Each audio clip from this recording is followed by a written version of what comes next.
The Sports Source is brought to you by Fast Frame, with exciting Vol sports prints now available.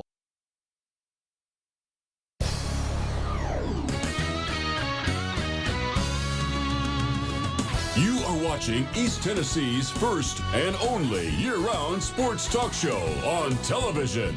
This is The Sports Source with your host, John Pennington. Well, Slim is correct. Our old buddy Slim, they do indeed remember what you do in November, and they're going to remember this one for a while. Tennessee blows the Sugar Bowl. Basically, they blew the East, and you got to make good from the gods, and you blew that too. You lose to Vanderbilt 45-34. I think it'll be a long time before anybody forgets what happened last night. This whole show is going to kind of be a referendum on Butch Jones' future and Bob Shoop's future.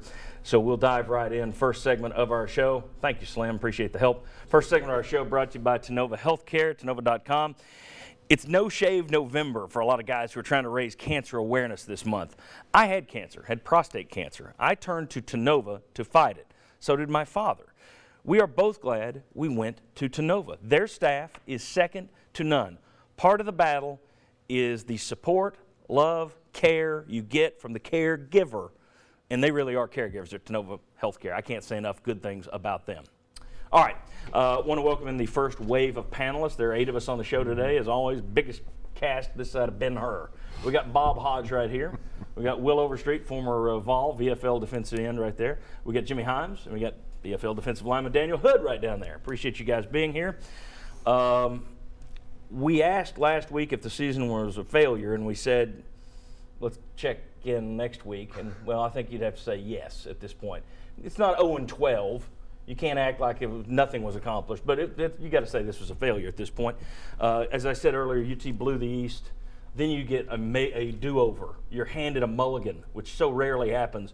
You can go to New Orleans. It is sitting there. Trust me, we were going to do the Sports Source live from New Orleans. I'm ticked. You had an opportunity, and you blew that too. And you blew it to a team that, even though they've beaten you 4 of the last 12 years, most people still say you should never lose to Vanderbilt. They beat Ole Miss, they beat Georgia, they were competitive with everybody else, but you're not supposed to lose to them if you're Tennessee. We started the clock on this show on Butch Jones after the South Carolina game. We said he hit the iceberg. It's just a matter of when. You've lost too many of the fan base. Just a matter of when. Could be 5 years, could be 10, could be 2.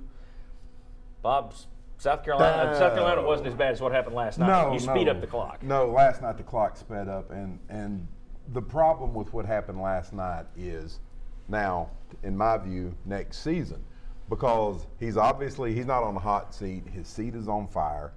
And last night, I think I was the one last week, I might have been the only one that said the season was a failure because you hadn't reached your goal. No, I said it was a failure too. But I said it was a positive failure. Yeah. You can fail and it can be positive. Failure. Successful failure. Well, now it is to me, it is a total, complete failure.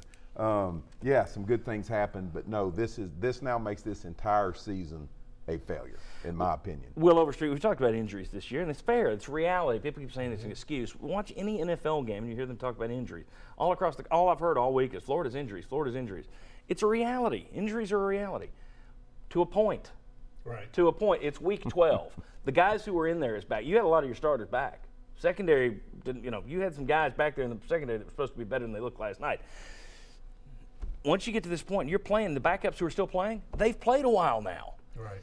So if they don't know where to line up and what to do, you can't blame injuries for that. No, and you really can't. Last night, I really watched the defense a lot, and looking at what Vanderbilt was able to do, which was pretty much anything they wanted to do, and to also see why that occurred.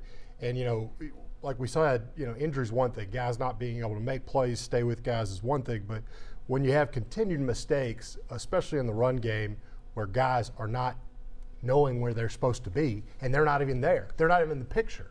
And you can see that and rewind, which I did several times, to say, okay, what did this player see?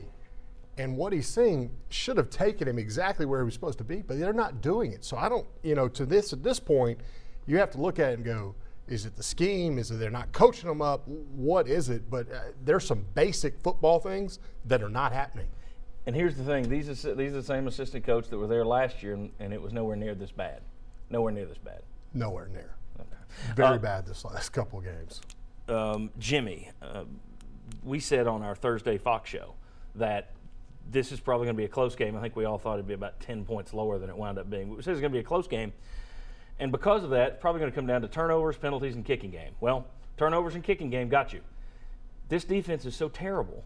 Tennessee's offense has to be perfect. They cannot waste possessions. And in the second half, you only had 5 possessions. They wasted several of them with a turnover, missed field goal, and turnover on downs, punt. You just can't ever let up with this defense if you're on offense. Well, you can. That puts more pressure on Josh Dobbs. It puts more pressure on Mike DeBoer, the play caller, and it puts more pressure on the whole unit to make sure that you do score. And the limiting to 5 possessions was in part because Tennessee's defense couldn't get off the field. And what's stunning to me is that Tennessee's defense against Vanderbilt gained like 260 more yards against Tennessee than it did MTSU. It gained 100 more yards against Tennessee than Tennessee State. There's something wrong there. The talent can't be that bad. You can't tell me that MTSU and Tennessee State have better talent than Tennessee, even with Tennessee's injuries. So that has put a lot of pressure on the offense. And as you mentioned, there was a missed field goal. There was a 4 downs at the end when Alvin Kamara went out of bounds, and I don't know if he lost track of the downs of the situation, but that wasn't a very good play. And it's stunning to think that Dobbs would be as effective as he was throwing the football, and you still lose football games. Sad thing is, the only defense that's worse than this one really in Tennessee history was 2012, and you also had a really good offense. He did. You wasted it. And people have ridden, we'll talk about DeBoer later on, but people have been on him all year. You've been focused on the wrong coordinator. DeBoer's offense puts up numbers. Now, we can sit there and debate, should they have used Kamara more? Should they have used Hurd differently? Got it. But if he is not the problem on this team, clearly. Quickly, just 10 seconds. What were the callers like on your radio show this morning? I was intrigued when I just went back and charted. We had 10 of them that took a definitive position about whether Butch Jones should stay or go. 6 said fire him, 4 said stay with him. That's surprising that it was that even. There you go. Daniel Hood, I can't recall a bigger swing game. The 0-1 game, the championship game was mentioned, but that didn't turn that season into a miserable, horrible, fire everyone failure. You went from first trip to the Sugar Bowl in 26 years, first time with 9 wins in a regular season since 2007, to you lost to Vanderbilt, somebody's got to pay. I don't remember anything like that. Daniel, you played for Butch Jones. Do you think he can handle the heat that he's going to get this offseason? I don't think it's so much about handling the heat because he's fine with handling tough situations. I think the problem that we're going to run into is he's so passionate, so in love with this program that when he hears some of the negativity, it physically bothers him, physically brings pain to him, which is actually kind of crazy to think about. But that's the part I think he struggles with the most. And again, with the clock starting, with 40% of fans saying only wanting him to stay, things like that are going to bother him every single day, to the point where I can remember a time that he gets so upset about things like this that he can't sleep. And so instead of going home to his wife to relax for a little bit, comes back to the office at 3:45 a.m. and just says, you know what, let's go back to work. And That raises a good question.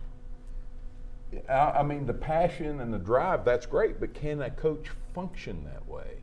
I mean, are you functioning well when you're in pain, you're not sleeping, and are you making the best decisions for you and your program? I mean, I think it's an interesting thing. On one hand, you got to love that passion, and I think that fans should. But on the other hand, are you making the best decisions?